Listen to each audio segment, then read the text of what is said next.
যেহেতু এখন কাঁচা কাঁঠালটা খুব সহজেই হাতের কাছে পাওয়া যায়, চাইলে কিন্তু এভাবে আমরা একটু রান্না করে দেখতে পারি। আশা করছি অনেক বেশি ভালো লাগবে সবার কাছে। রান্না করার জন্য এখানে আমি মাঝারি সাইজের একটা কাঁঠাল নিয়েছি আর কাঁঠালটাকে খুব ভালো করে কেটে ধুয়ে পরিষ্কার করে নিয়েছি। আটি সহ রান্না করলে অনেক বেশি ভালো লাগে। একটা ফ্রাই প্যানে দিয়ে দিলাম 1/2 কাপ পরিমাণ পানি আর সাথে দিয়ে দেব কাঁঠালগুলো।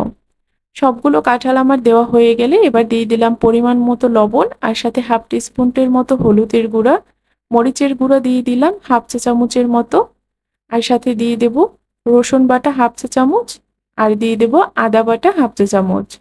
এবার এখানে দিয়ে দিলাম 1/2 টিস্পুনের মতো ধনিয়া গুঁড়া আর জিরার গুঁড়া দিয়ে দিলাম 1/2 টিস্পুনের মতো। সাথে 1/2 কাপ দিয়ে দেব পেঁয়াজ কুচি। পেঁয়াজটা আমি কুচি করেই দিয়েছি, এতে করে খেতে অনেক বেশি ভালো লাগবে। এবার খুব ভালো করে মশলাগুলোকে কাঁঠালের সাথে মিশিয়ে নেব। এ পর্যায়ে হাই হিটে রান্না করতে হবে, খুব সহজেই বলক চলে আসলে তখন কিন্তু রান্নাটা খুব সুন্দর করে সিদ্ধ হয়ে যাবে। কাঁঠালগুলো সিদ্ধ করার জন্য এই পর্যায়ে হাই হিটে জাল করে নেব আর যখন খুব সহজেই এটাতে বলক চলে আসবে তখন কিন্তু কাঁঠালটাকে ঢেকে রান্না করতে হবে। এবার আমি ভালো করে নেড়েচেড়ে মিশিয়ে নিয়েছি। এবার কিছু শুকনো মশলা অ্যাড করব। এখানে আমি দিয়ে দিলাম 2টা তেজপাতা আর সাথে দিয়ে দেব 2-3 টুকরা দারুচিনি আর সাথে দিয়ে দিলাম 2-3টে সাদা এলাচ আর লবঙ্গ দিয়ে দিলাম 2টা। এবার আবারও খুব ভালো করে নেড়েচেড়ে কাঁঠালের সাথে মশলাগুলোকে মিশিয়ে নেব। আর কাঁঠালটা রান্না করার ক্ষেত্রে এ পর্যায়ে কোনো তেল ব্যবহার করব না। তেলটা ব্যবহার করলে কিন্তু কাঁঠালটাকে আর সংরক্ষণ করে যাবে না। আমরা যারা চাই কাঁঠালটাকে রান্না করে অনেক দিন পর্যন্ত রাখার জন্য তারা কিন্তু অবশ্যই এ পর্যায়ে তেল দিবেন না।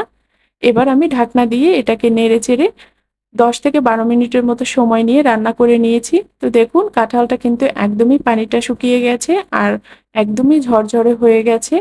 আর আমরা যারা কাঁঠালটাকে সংরক্ষণ করতে চাই তারা কিন্তু এ পর্যায়ে কাঁঠালটাকে ঠান্ডা করে যেকোনো একটা বক্সে ভরে 6 মাসের মতো সংরক্ষণ করতে পারি।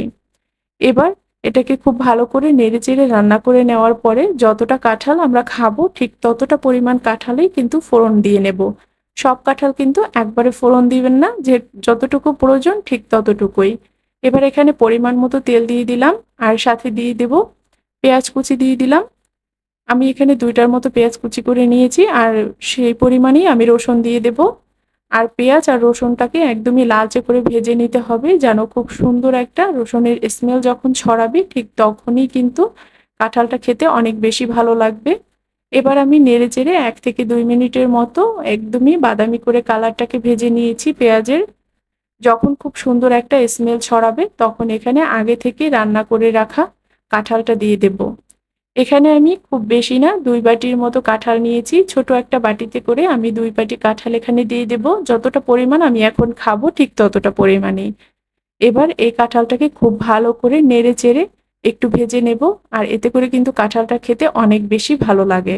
আর বাকি কাঁঠালটা আমি বক্সে ভরে ডিপ ফ্রিজে রেখে দেব। যখন প্রয়োজন হবে ঠিক তখন এভাবে করে একটু ফোড়ন দিয়ে খেলে অনেক বেশি ভালো লাগে।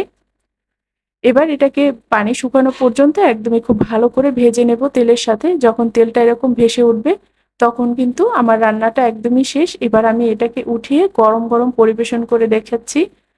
ভাত, রুটি অথবা পরোটার সাথে এটা খেতে কিন্তু অনেক বেশি ভালো লাগে। অবশ্যই বাসাতে একবার ট্রাই করবেন।